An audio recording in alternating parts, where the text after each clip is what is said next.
할렐루야. 예, 진짜 주님이 하셨습니다. 여기 오라고 하나님이 저를 사용하시겠다고 우리 전도사님을 통해서 전화를 받았을 때 아무 생각 없이 그냥 오케이 했어요. 그 다음부터 정신이 하나도 없더라고요.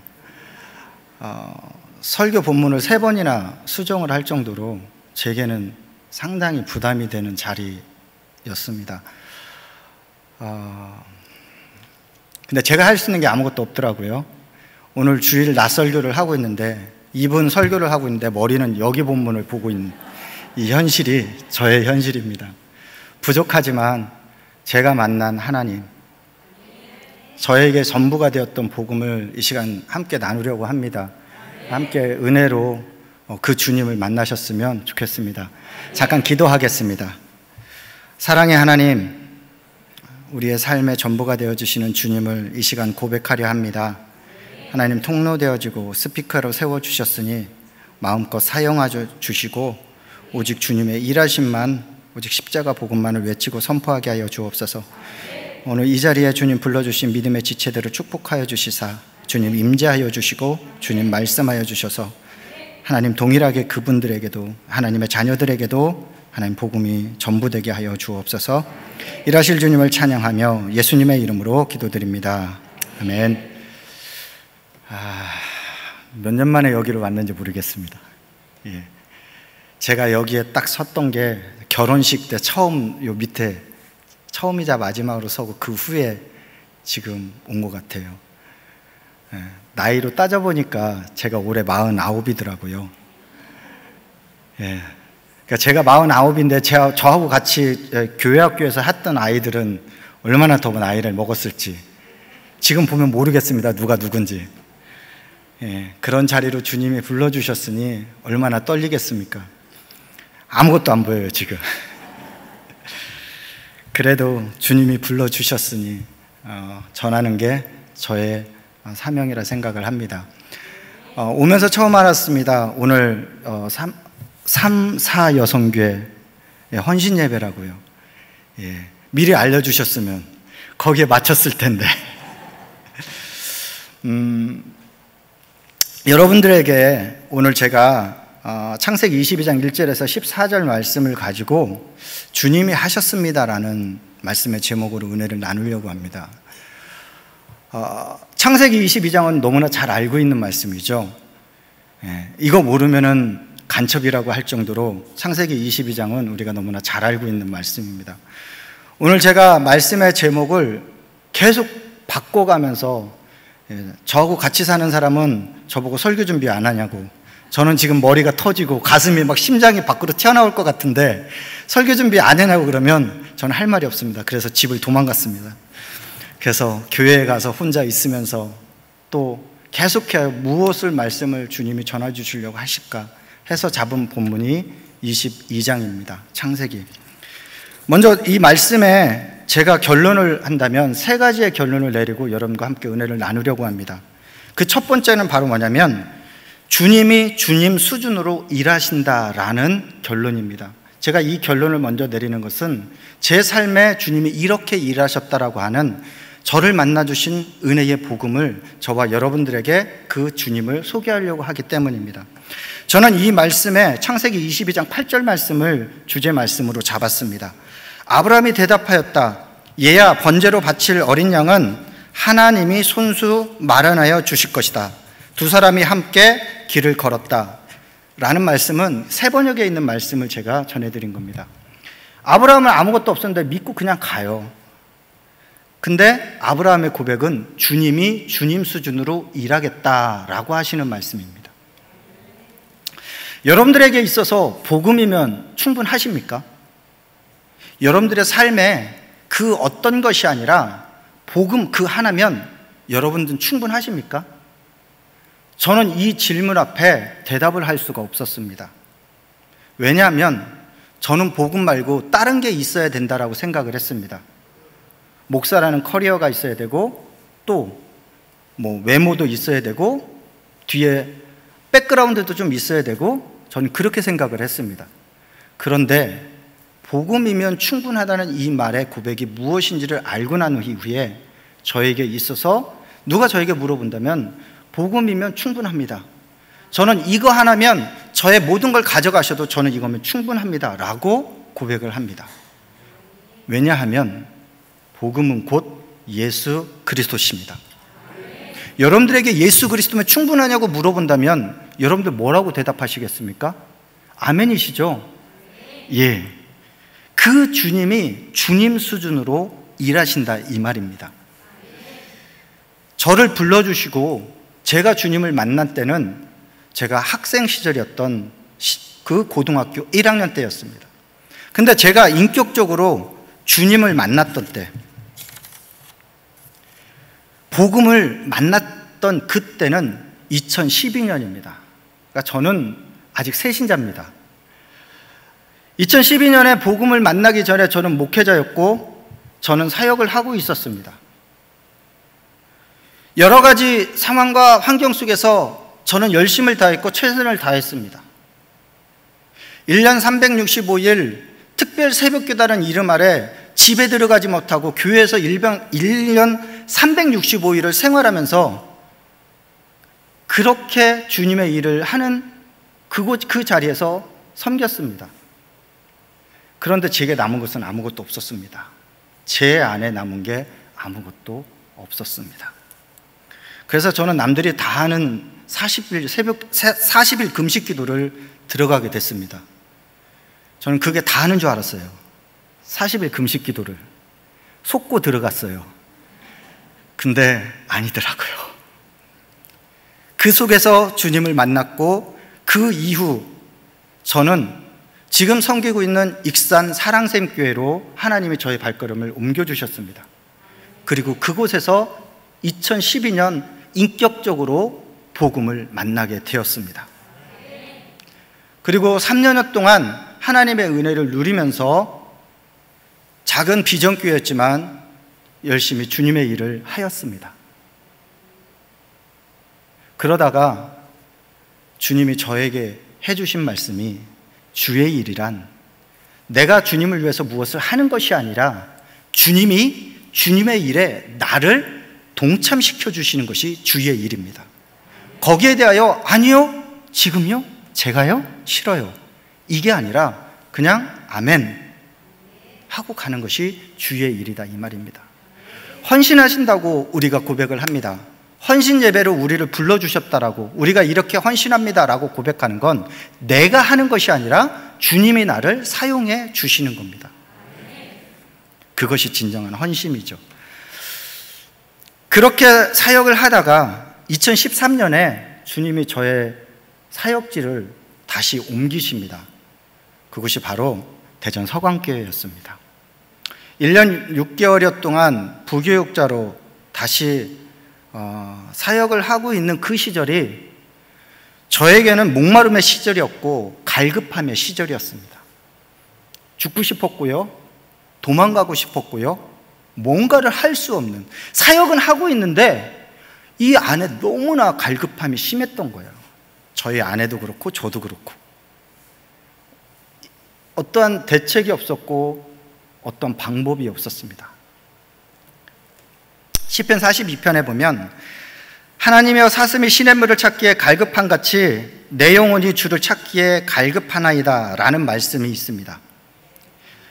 시냇 건너편 풀숲에 사냥꾼이 사슴을 겨냥하고 있어도요, 사슴이 목이 마르면 죽을 줄 알면서도요 시냇물로 뛰어듭니다. 사냥꾼 총에 죽을 줄 알면서도 뛰어든다 이 말이죠. 이것이 갈급함입니다.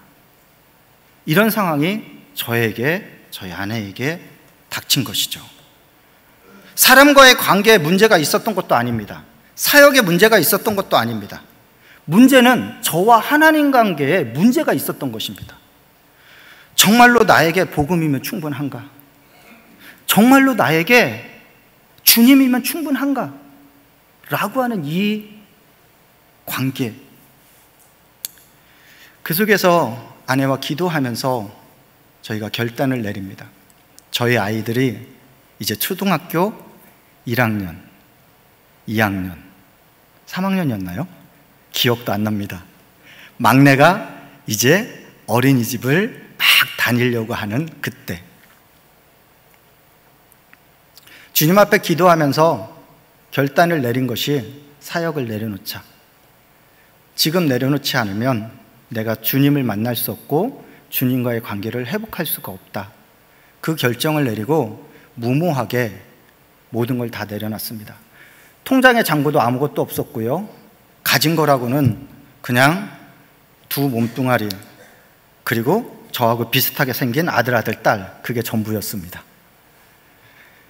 그 모든 것을 내려놓은 시간이 저는 짧을 줄 알았습니다. 그런데 하나님을 만나기 위한 이 수많은 훈련의 시간들을 함께 믿음의 지체들과 선교단체에서 훈련하는 시간이 6개월이면 되겠지, 좀 길으면 1년이면 되겠지. 근데 그 시간이 무려 24개월이라는 시간이 흘렀습니다. 근데 그것도 모자라서 주님은 24개월을 더 붙이시더라고요. 우리 하나님은 참 대단하십니다. 그 시간 동안, 사역을 내려놓는 그 시간 동안 주님은 저와 저희 가족에게 주님과 동행하는 삶, 주님을 알아가는 삶을 허락해 주셨습니다. 아무것도 없고요, 집을 구하려고 하는데 집을 구할 수가 없습니다. 저희가 살 집이 없는 게 아니라 돈이 없는 거예요. 그래서 어떻게 했느냐, 염치불구하고 처갓집으로 들어갑니다. 5 식구가. 쌀이 얼마나 축나는지 아시겠죠? 예. 저희 부부가 마냥 그냥 있을 수가 없었습니다. 훈련을 받으면서 하나님을 만나가는 시간을 갖지만, 그러나 육신적으로는 그냥 있을 수가 없어서 우유 배달도 하고요, 그리고 아파트 건설 현장에 가서 일도 합니다. 심지어 저희 아내가, 여러분 삼성전자 아시죠? 예, 천안에 삼성전자가 있습니다. 그곳에 가서 신호수를 받습니다. 저보다 더 주급이 셌습니다. 예, 저보다 더 많이 벌었어요. 밤 12시에, 새벽 5시에 나가서 밤 12시에 들어옵니다. 저는 그 시간에 가서 아파트 건설 현장에서 열심히 아파트를 짓고 있었습니다. 그 시간을 가지면서 주님은 저희를 다루셨고, 저희가 어떻게 살아야 되는지를 주님 계속해서 말씀해 주셨습니다. 사역지를 알아보았지만 사역지는 없었습니다. 그래서 결국 결론을 내린 게, 그러면 우리 선교사로 나가자. 선교의 꿈을 가졌으니 선교사로 나가자. 그래서 선교사로 나갈 수 있는 기회가 주어졌고, 저희는 인도로 선교사로 나가려고 준비했습니다. 감리교 목회자로서, 선교사로서 갈 수 있는 훈련 과정을 받지 아니했기 때문에 자비랑 평신도 선교사로 나가려고 준비를 했고요, 그리고 티켓팅을 했습니다. 6개월이라는 시간 동안 먼저 그 땅을 정탐하고 와서 그 이후에 가족들이 나가려고 아이들도 여권을 전부 다 만들었습니다. 그런데 출발 일주일 전에 하나님이 그 길을 막으셨습니다. 선교지도 나갈 수 없는 상황이 되었고요, 죽을 만큼 그동안 내가 뭐 했지라고 하는 이 고백을 다시 한번, 주님은 우리에게 복음이면 충분하니라고 고백하게, 또다시 질문하게 하시는 상황들 속에 저희 부부가 침대에서 우리 어떻게 해야 되지? 하나님이 막으셨는데? 울면서 기도하면서 저희들이 결정을 내렸습니다. 우리 이제 더 이상 처갓집에 누를 끼쳐서는 안 된다. 자기가 번 재정과 또 내가 번 재정을 모으면 원룸을 하나 얻을 수 있다. 그걸로 보증금 삼고, 우리가 가지고 있는 짐들 중에 플로잉 할 수 있는 건 전부 다 플로잉해서 다른 필요한 지체들에게 나눠주고, 우리의 자그마한, 우리들이 쓸만한 그러한 물건들만 챙겨서 우리가 그렇게 나가자. 그리고 목회자 안 해도 좋다. 목사 아니어도 좋다. 왜요? 감리교 법상에 2년이 넘어가면 자격 정지가 됩니다. 그럼 저는 목회자로서의 자격이 박탈되는 상황이 생깁니다. 그래서 그렇게 하나님 앞에 기도를 했습니다. 하나님, 저희 목사라는 직분으로 교회 강단에 서지 않아도 좋습니다. 선교사로 나가지 않아도 좋습니다. 제가 있는 곳이 선교지고 저는 그냥 그리스도인으로서, 하나님의 자녀로서 하나님 부르시는 그날까지 믿음으로 섬기며 나아가겠습니다 라고 기도를 했습니다. 그날 밤이 토요일 저녁이었습니다. 한 11시쯤 됐었을 거예요. 그렇게 기도를 하고 잠이 들었습니다. 그런데 하나님은 그때부터 일하셨습니다. 말씀드렸죠? 주님이 준비하실 것이라고요.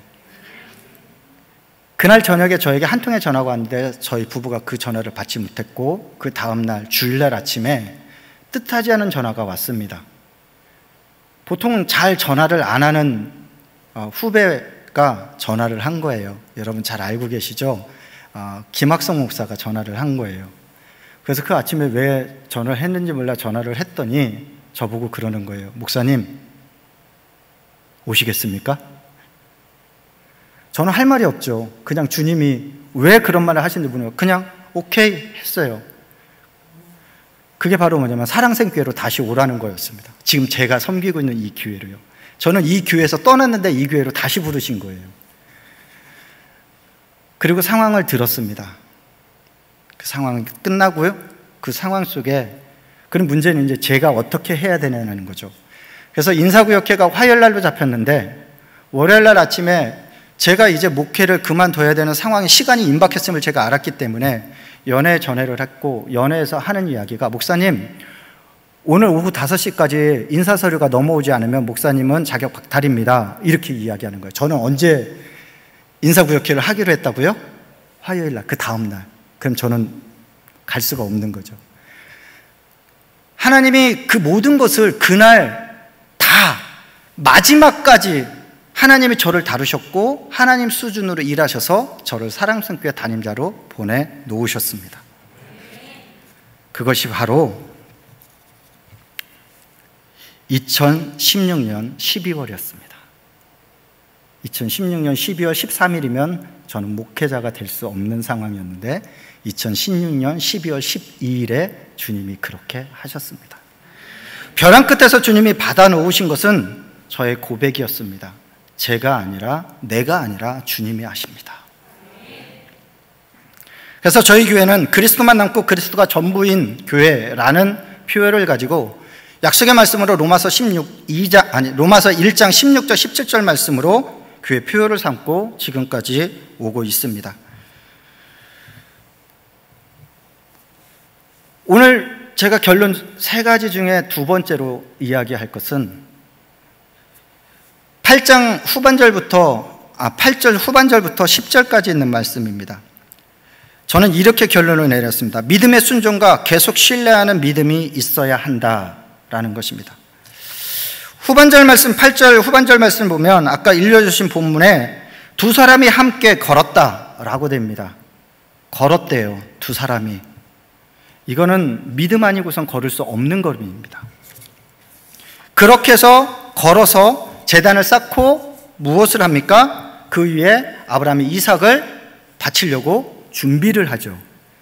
그 내용이 바로 10절까지에 있는 내용입니다. 믿음의 순종과 계속 신뢰함이 없다면, 그런 믿음이 없다면 그냥 저는 객기였고 우연일 수 있었습니다. 그런데 이때부터 주님이 하시는 일들은 정말 주님 수준으로 일하셨습니다. 저희가 2017년 4월에 교회를 이전하게 됩니다. 있었던 자리에서 교회 상황이 그렇게 썩 좋지가 않아서 교회를 조금 더 다른 장소로 옮기자라고 했는데, 보통은 지하에서 지상으로 옮기잖아요, 교회를요. 개척을 하게 되면 재정이 없어 지하에서 하시다가 이제 재정이 되시면 하나님 허락해 주시면 지상으로 옮기다. 저희는 반대로 갔습니다. 지상에서 지하로. 지금 저희가 이전한 교회는 지하교회고요, 정말 하나님 수준으로 일하는, 만들어 놓으신 교회였습니다. 그 일 가운데도 주님이 해놓으셨고, 그리고 나서 주님이 우리의 기도에 응답하심을 저희에게 보여주셨습니다. 저희에게는 한 분의 성도님이 계십니다. 80대 되시는 할머니 집사님이세요. 하나님이 이분을 저희가 갔을 때부터 개척 멤버로서 그분을 붙여주셨는데 그분은 떠나시지 아니하고 끝까지 저희와 함께 하셨습니다. 이날 토요일 날 저희가 차가 없는 상태였습니다. 차가 없으면 주일날 운행을 하지 못합니다. 좀 교회와 거리가 먼 곳에서 살고 계셨었거든요. 그 당시에 차가 없었을 때 저는 계속해서 교회 재정이 어려웠기 때문에, 그리고 또한 저희가 주님께 고백했던 것이 주님, 저희는 자비랑 목회를 하겠습니다 라고 주님께 고백을 했고, 이 상황 속에서도 주중에는 저는 천안이라는 곳에서 계속해서 아파트 건설 현장에서 주중에 일을 하고 주말에는 내려와 사역을 했습니다. 차를 가족차, 처남차나 장인어른 차를 빌려서 타고 내려와 토요일날 타고 내려오면 주일날 그것으로 운행을 하고 주일날 다시 예배가 다 끝나면 그 차를 다시 타고 천안으로 가는 일을 무려 한 3개월 정도를 계속 반복했습니다. 근데 이때 상황이 주님께서 저에게 주신 마음이 뭐였냐면 그만 내려놔라 라는 거였습니다. 거기서 일하는 것을 그만 내려놓고 익산으로 내려와라 라고 하는 마음이었습니다. 막상 내려왔더니 차가 없는 거죠. 근데 차가 없어서 저희도 기도하면서 우리 집사님한테 그랬어요. 우리가 전화를 하면서 집사님이 만약에 차가 없으니까 그럼 이번 주에 다른 교회로 가서 예배를 드리시겠다라고 하신다면 그 집사님 사시는 지역에 저희 감리교회가 있었고 그 교회를 소개시켜드리겠다라고 저희가 그렇게 기도하고 전화를 했어요. 근데 이 집사님이 오시겠다는 거예요. 저희는 발등에 불이 떨어졌습니다. 왜요? 차가 없는데, 운항을 못하는데. 그래서 저희는 또 저희 수준의 생각을 했습니다. 차를 알아보고 대출을 받아야 되나? 뭘 어떻게 해야 되지? 이러고 있는데 한 통의 전화가 왔습니다. 목사님 어떻게 지내세요? 제가 얘기 듣기로는 차가 없다고 그러는데 정말 차가 없으세요? 그러는 전화였어요. 예, 차가 없습니다. 지금 차를 알아보려고 하는데 그게 쉽지만은 않습니다. 그럼 내일 운행 어떻게 하세요? 그래서 저희 집사님을 모시러 가야 되는데 지금 모실 차가 없습니다. 그래서 택시를 대절해서 가든지 아니면 어떻게 해야 될지 모르겠습니다. 그냥 기도만 할 뿐입니다 라고 했더니 그분이 저한테 이렇게 이야기를 하시더라고요. 제가 차를 드릴게요. 저희 부부는 놀랐습니다. 예? 차를 주신다고요? 근데 이 보험이 본인만 탈 수 있게 보험을 들어놔서 다른 사람이 탈 수 있게 보험이 안 됐다라는 거죠. 그러니까 차를 넘기더라도 제가 탈 수 있는 상황이 아닌 거예요. 근데 이분이 잠시만요 하고 전화를 끊으시더니 한 10분 후에 목사님 보험을 좀 연장해놨어요. 아무나 탈 수 있게. 목사님이 이 차를 가져가셔서 타시고 시간이 되실 때 명의 변경하세요. 차값은 없습니다. 여러분도 안 놀라세요? 차를 그냥 주셨다니까요, 주님이. 그리고 그 차로 운행을 하기 시작을 했습니다. 할렐루야, 정말 주님이 하셨습니다. 근데 이것으로 끝나지 않습니다. 이 사건이 또 일어납니다. 최근입니다. 최근에 올 7월에 지금도 저는 알바를 하고 있습니다. 주중에 자비랑 목회를 한다고 하였으니 알바를 하고 그 재정들을 또 여러 곳에 플로잉을 할 수 있는 대로 하고 있습니다. 다시 그 마음을 주셨기 때문에요. 그렇게 타고 다니던 차가, 플로잉을 받았던 차가 일이 끝나고 오는 도중에 차가 멈춰버렸습니다. 큰 사고가 날 정도로 차가 많이 파손이 되었고, 사고가 아니었지만 차가 멈추는 상황에 폐차를 하게 되었습니다. 차가 또 없잖아요. 어떻게 해요? 주님께 또 구하는 수밖에 없겠죠. 주님, 차 없어요. 어떻게 해야 될까요? 주님 수준으로 일해 주세요. 저희가 그때 가지고 있었던 차는 승용차였고, 승용차로서는 저희 가족들이 타기에도 불편했지만 차량 운행하기에도 너무나 불편했습니다. 그래서 저는 하나님 카니발을 주세요 라고 기도를 했습니다. 그날도 차가 폐차되는 그날, 그 전날, 차가 고장나는 그날 제가 뭐라고 기도했냐면, 하나님, 차가 상태가 별로 안 좋아요. 차를 고쳐주시던지 아니면 카니발 주세요. 그렇게 기도를 했어요. 근데 차가 폐차가 되더라고요. 폐차가 되고 난 다음에 저희 마음에 뭐가 있었냐면, 저희는 아무 문제가 없어요. 왜? 이미 주님이 주신 걸 경험했기 때문에, 주님의 일하심을 경험했기 때문에. 그래서 그냥 주님이 주실 거야. 그냥 믿음으로 우리 신뢰하며 가자. 왜? 사실 재정도 없었거든요. 단돈 100만 원도 통장에 없었어요. 근데 그 짧은 시간 동안, 그 며칠도 안 되는 시간에 주변에서 난리가 난 거예요. 목사님들이 저를 태우러 다녀야 되고요, 제가 차가 없으니까 주변 분들이 더 막 안달이 난 거죠. 근데 주님이 한 목사님을, 지방의 목사님을 통해서 차를 소개해 주시는 거예요. 지금 제가 타고 있는 카니발을 소개해 주시더라고요. 차값도 싸요. 차값도 얼마 안 돼요. 근데 그 수중에 돈이 없어서 제가 그랬어요. 목사님, 제가 그 차를 주님이 허락하신다면 타겠습니다. 그런데 차값 얼마 안 되는 이 돈도 나눠내야 될 것 같습니다. 차값이 얼마냐면 230만 원이었어요. 근데 그 돈이 없었어요. 이 돈을 좀 나눠내고 싶은데 괜찮겠습니까? 근데 그 목사님이 중간에 다리 역할을 하고 있으셨는데 오케이 승낙이 떨어진 거예요. 그래서 저는 선불로 50만 원만 내고 차를 제 차로 바꿨습니다. 그게 중요한 게 아니었어요. 차를 바꾸게 되면 보험을 들어야 되잖아요. 차값도 없는데 보험료가 어디 있습니까? 보험료도 낼 수가 없는데. 근데 주님이 전혀 모르시는 어느 권사님을 통해서 보험료를 대납을 해 주시더라고요. 근데 차를 가지고 왔는데 차가 수리를 봐야 되는 거예요. 그래서 차 수리비가 230만 원이 나왔습니다. 플러스 알파에 다 합치니까 한 280에서 300 정도가 나왔어요. 주님이 주시더라고요. 아, 진짜라니까요? 제가 이 말씀을 드리는 것은, 믿음으로 계속 순종하며 나갔더니 주님은 주님 수준으로 일을 하시더라, 이 말입니다. 제가 처음 차를 플로잉 받았을 때 저는 하나님께 원망을 많이 했습니다. 주님이 주셨는데 차가 이게 뭡니까?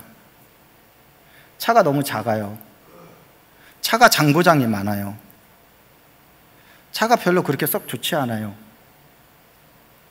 이분은 주님이 주셨습니다라고 고백을 해놓고도 저는 사람들과 지체들과 만나서 이 차에 대한 이야기를 할 때는 저의 입술에서는 어김없이 불평과 불만과 원망이 쏟아지기 시작을 했었던 거예요. 근데 그것을 저희 아내는 캐치하고 있었죠. 그러니 차가 폐차가 된 이후에 두 번째 차를 받기 전에 약 일주일이라는 시간 동안에 저는 저희 아내한테 잔소리를 많이 들었습니다. 그래서 제가 주님을 만나게 됐지만요. 그래서 저는 아내를 사랑합니다. 여기 형제님들, 장가를 가야 되는 형제님들, 그리고 지금 같이 살고 계시는 우리 집사님, 권사님, 장로님들, 아내 말에 여러분들 순종하시기 바랍니다. 그러면은 진짜 주님의 은혜를 누리시게 됩니다. 그 산 증인이 여기 있습니다. 그때에 그 원망을 하고 있었던, 그리고 차가 폐차되고 주님 앞에 다시 기도하는 그때에 주님이 저에게 이사야서 2장 22절 말씀을 저에게 주셨습니다. 너희는 사람을 의지하지 말아라. 그의 숨이 코에 달려 있으니 수의 새말 가치가 어디에 있느냐. 저는 사람을 의지했고요, 사람에게 이렇게 이야기를 하면 사람이 할 거다라고, 사람을 통해서 주님이 일하실 거라고 저는 생각을 했어요. 우리는 그렇게 신앙생활을 합니다. 내가 열심과 최선을 다하면 하나님이 도우시겠지. 우리는 그렇게 주의 일을 합니다. 근데 그게 답이 아니라는 거죠. 내가 없어도 주님은 주님 수준의 일을 하십니다. 근데 그 일에 나를 동참시켜 주시는 은혜를 우리에게 베풀어 주시는 거예요. 근데 저는 반대로 했던 거죠. 이 말씀을 저에게 주신 다음에 제 안에 다시 한번 불일 듯 주님 앞에 또 서는 시간을 가지게 된 거예요. 그러면서 주신 말씀이 고린도후서 12장 7절에서 9절 말씀입니다. 바울이 수많은 능력을 갖고 있음에도 그에게는 하나의 가시가 있었죠. 자신의 눈에 질병이 있었어요. 근데 이거를 고쳐달라고 하나님께 무려 3번씩이나 기도한다라고 나와 있습니다. 성경에서 3번 기도했다는 것은 그 정도로 간절하다는 것입니다. 그런데 하나님 말씀은 일구이연에 딱 끊어버리죠. 내 은혜가 내가 족하니까 더 이상 기도하지 마. 이게 하나님의 말씀이었어요. 그 후에 바울은 더 이상 이거에 대한 기도를 하지 않습니다. 내 은혜가 내가 족하다, 내 능력이 약한 데서 온전해짐이라는 이 말씀이 제게 딱 들어오면서요, 주일날 아침에 주님께 기도하는데요, 펑펑 울었어요. 진짜 회개 기도를 주님께 드렸어요. 주님, 저 뭐 한 거죠? 주님이 여기까지 인도하셨는데 저 뭐 한 거죠? 주님이면 충분하다고, 주님이 주신 건데 저는 뭐 한 거죠? 아직도 인간의 욕심이, 아직도 남들에게 잘 보이고자 하는 저의 이 욕구가 제 안에 있음을 저는 이 차를 통해서 보게 하셨습니다. 주님, 그렇다면 이제 더 이상 제가 원하지 않겠습니다. 제가 무언가를 하려고 노력하지 않겠습니다. 자동차 없어도 좋습니다. 주님, 이 없는 상태로 주님이 허락하신다면 그냥 그렇게 살겠습니다. 그렇게 가겠습니다. 이 고백이 있고 난 이틀 후에 주님이 차를 주신 거예요. 여러분, 이건 주님이 하신 겁니다.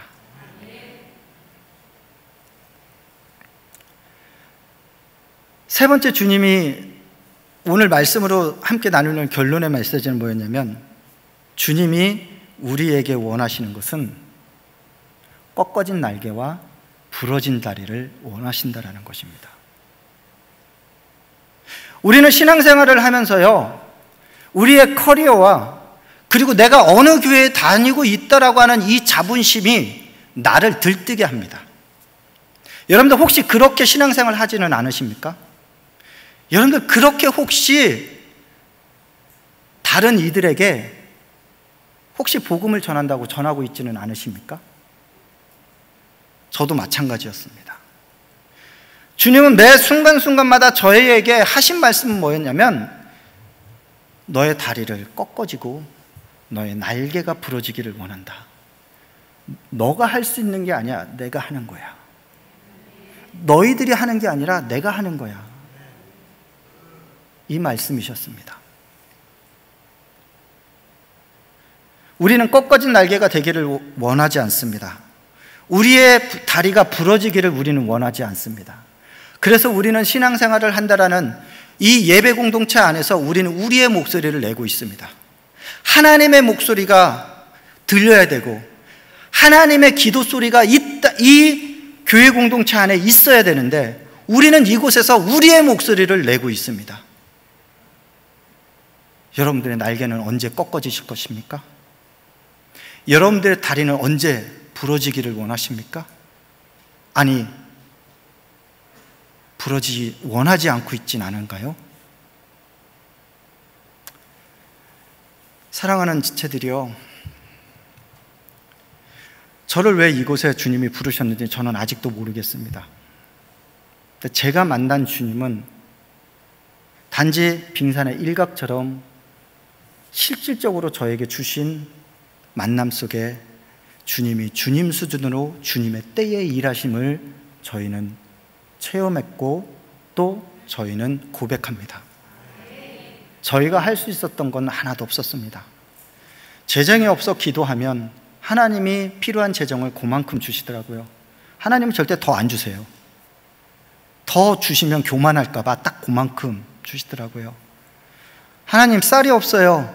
그런데 그만큼 그때에 그만큼 쌀을 주셔요. 넘치는 때도 있어요. 그러면요, 저희가 다 먹을 수 없잖아요. 그럼 그냥 흘려보내요. 하나님, 뭐 없어요. 기도하고 있어요. 그럼 그냥 하나님이 허락해 주세요. 주님 수준으로 일하시더라고요. 제가 강경제일을 보면서도 저는 그렇게 고백합니다. 하나님은 하나님 수준으로 이 교회 공동체에 일하실 것입니다. 하나님이 하시는 일을 여러분들은 사모하시기 바랍니다. 그래서 여러분들에게 처음에 제가 질문 드린 거예요. 여러분들의 삶에 복음이면 충분하십니까? 라고요. 다시 한번 질문할까요? 여러분들의 삶에 예수 그리스도면 충분하십니까? 정말 예수 그리스도면 충분하십니까? 여러분 어디에 나가셔서든 어느 곳에서든 복음의 증인으로 예수 그리스도를 증거하시기 바랍니다. 하나님이 우리에게 원하신다는 것은 아브라함도 그랬고요, 모세도 그랬고요, 성경의 모든 인물들도 그랬고요, 꺾어진 날개와 부러진 다리였을 때만 하나님은 그들을 사용하셨습니다. 아니, 그들의 날개가 너무나 쌩쌩하면 하나님은 하나님의 힘으로 꺾으셨습니다. 그리고 하나님은 하나님의 수준으로 그들의 다리를 꺾으셨습니다. 다리를 사용하지 못할 때, 날개를 사용하지 못할 때 하나님은 사용하십니다. 근데 그것은 우리들이 알 수가 없어요. 하나님의 카이로스, 하나님의 때에 그렇게 하십니다. 요즘 그 주님 너무 멋있지 않습니까? 저를 그렇게 변화시켜 놓으셨습니다. 제가 여기 오기 전에 지금도 막 심장이 떨려요. 제가 여기서 설교를 할 수 있다는 그 자체가 너무 신기하고 놀랍고 너무 감사하고 은혜스럽지만 제 심장은 지금 터져나갈 것 같아요. 근데 저희 아내와 제가 여기서 설교한다고 올 때까지도 그러면서 제가 그랬습니다. 나 도저히 심장 떨려서 못하겠다고, 너무나 두렵다고. 왜냐하면 제가 여기서 신앙생활을 했지만 여기 계신 장로님, 권사님, 또 우리 집사님들, 또 우리 믿음의 지체들, 저를 아시는 분은 아시겠지만 제가 얼마나 망난이었습니까? 자기 의가 충만했고요, 남들에게 지지 않으려고 열심과 최선을 다했던 저였습니다. 이런 망난이가 여기 와서 주님이 하셨다라고 고백하고 있으니 이건 주님이 하신 거죠. 여러분들의 자녀, 혹시 손자, 손녀들이 저처럼 망난이라도 주님께 맡기시기 바랍니다. 그러면 주님이 주님 수준으로 일하십니다. 두서없이 말씀을 전했습니다. 여러분들에게 결론은 딱 3가지입니다. 창세기 22장에서 말씀하신 결론, 첫 번째, 주님이 주님 수준으로 일하십니다. 여러분들이 어디에 있든지 어느 곳에서 누구를 만나든지 그곳에서 주님은 주님 수준으로 일하십니다. 우리가 아니라 주님 수준으로요. 두 번째는 믿음의 순종과 계속 신뢰하는 믿음이 여러분들이 있어야 합니다. 이거, 기도와 말씀 외에는 주님의 음성을 들을 수 있는 상황이 우리에게는 없습니다. 주님은 우리에게 통로를 분명히 세워주셨고 그 통로를 통해서 우리에게 주님의 뜻을 전하고 계십니다.